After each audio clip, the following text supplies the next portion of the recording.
Hoy, future RN! Oo, ikaw! May malapit ng exam ngayong February ng board exam. Oh, handa na ikaw? Ay baka gusto mong panoorin muna are at nang lalo ka maging handa. Malay mo. Isa pa rin ating pag-usapan. Dagdag nga pala, asawa tatay.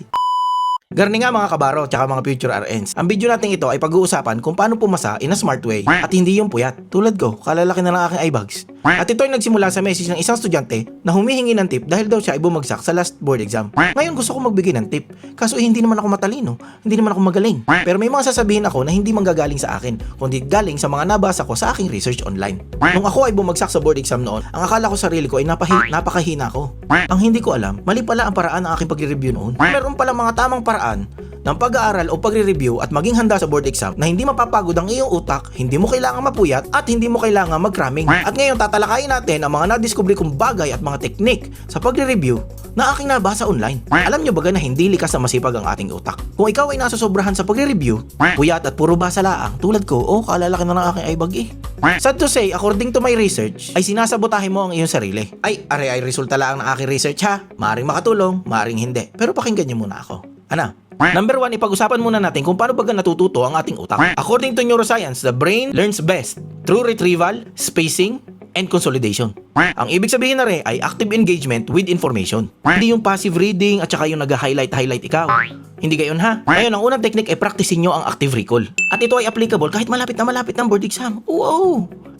Tunay, ang tinatawag na active recall ay ang pagpupull out ng information sa inyong utak nang hindi nagbabasa ng notes, hindi tumitingin ng inyong mga handouts, at hindi sumisilip sa inyong mga reviewer. Ang gawin ninyo, kumuha kayo ng blank paper o ng notebook, isara ang mga reviewer, at lahat ng marirecall ninyo ay isulat ninyo. Tapos sa mga review center ninyo, o kaya sa mga friends ninyo na nakuhanan nyo ng resources, mag-practice kayo ng mga quiz questions or ng mga sample board exam questions. At kapag inyong sinasagutan, try to rationalize every answer. Or kung meron kayong close friend na kasama nyo nagre-review, magsara kayo ng mga libro at turuan nyo isa't isa. Mag-teaching kayo ng topics. Oo.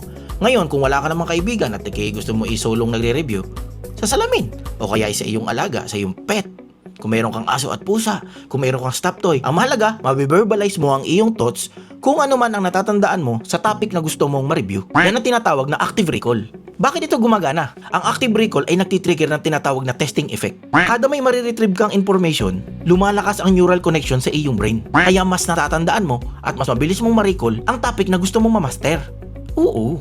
Ang sunod na technique ay ang tinatawag na spaced study. Kinokontra nito ang tinatawag nating cramming. Oo. Ang practice ay tinatawag na spaced repetition. Instead na mag-review ka ng dire-diretsong 5 oras, 6 na oras, maghapon, magdamag, gawin mong split ang iyong study. Sa day 1 mo, aralin mo yung topic.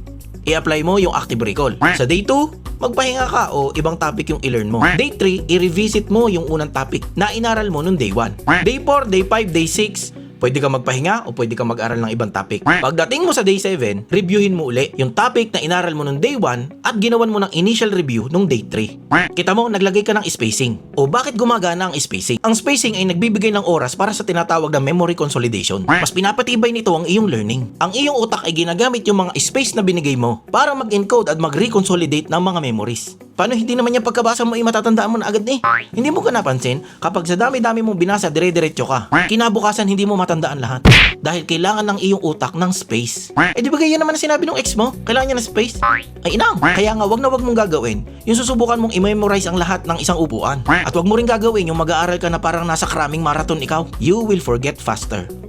Abay yun ang sabi na akin nabasa, hindi naman ako Neuroscience, according sa neuroscience, yung spacing effect o yung tinatawag na spread sessions ay mas nag-enhance ng iyong tinatawag na memory encoding. Ari ang sunod at napaka-importante sa inyong mga future nurses at sa atin ding mga nurses na ang tinatawag na sleep. Ano kayong sleep?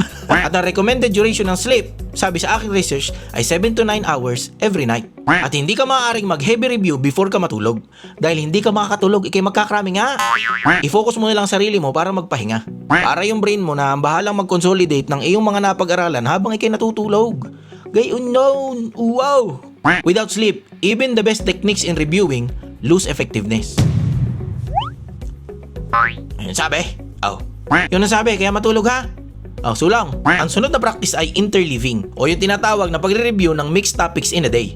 Instead na isang buong subject lang ang i-focus mo sa buong araw, subukan mo mag-switch ng topic every session. Example, first 30 minutes mo MS, then next 30 minutes mo Pharma, and next naman Fundamentals of Nursing. Bakit daw ito gumagana? Interleaved review practice builds deeper conceptual understanding and familiarity and flexibility of the brain. Kapag nag-alternating topics ka raw sa iyong review, nag-create daw ito na tinatawag na desirable difficulty. At kapag nasanay ang iyong utak sa desirable difficulty, nagpo-promote ito ng mas malakas na recall ability. Galingan na. Sunod naman ay ang pag-utilize ng review centers. Paano nagiging supplementary help ang review centers? Napaka-organized ng turo ng mga yan. Ang approach ng review centers ay very strategic. Marami silang mga technique na makakapag-enforce ng learning in an easy and entertaining manner. Oo, subok yan. Ang mga session sa review center ay gamitin mo para ma-solidify ang iyong mga weak points. Pero hindi mo dapat sila gamitin para i-replace ang iyong self-study. Huwag na huwag mong ituturing ang review center na one and only study method mo. Dahil at the end of the day, hindi pa rin review center ang driver kapag ikaw ay nag-exam. Ikaw. Ayan lang ang mga technique na aking gustong ibahagi sa inyo. Pero bago tayo matapos, ako ay may mga babanggitin na content creators na pakiramdam ko ay maaaring makatulong sa inyo. Sila ay mas may experience sa academe side ng nursing. Mas exposed sila pagdating sa board exam. At saka sa NCLEX. Hindi ko sinasabing mag-rely kayo sa kanila. Silipin nyo ang kanilang profile. At kung feeling ninyo ay okay sila, goods. Para sa learning nyo, makakatulong, edi follow nyo yung page nila or i-message nyo sila. Number 1 ay Scrubs Daily. And the page is created to uplift and educate. Feeling ko makakatulong sila kung gusto nyo talagang matuto pa sa journey ninyo para ipasa ang inyong board exam. Okay? Yung pangalawa naman ay yung page ni Sir Bullet RN. I think ang covered niya ay tips and reviews regarding Philippine Nursing Licensure Exam at saka NCLEX. Ayan. O are, final reminder ha, bago mo i-take ang board exam, hindi mo kailangan na maging pinakamatalino. Kailangan mo lang maging strategic, consistent, at huwag mapang-abuso sa sarili mong utak para maipasa ang parating na board exam. Nakatulong ba ang video na ito? Alam nyo nang gagawin. Like, share, and follow. I-share nyo sa mga klase ninyo sa review center o kaya sa mga kilala ninyo magtitake na ng board exam ha. Asya diyan na kayo. Bukas ulit. Bye-bye.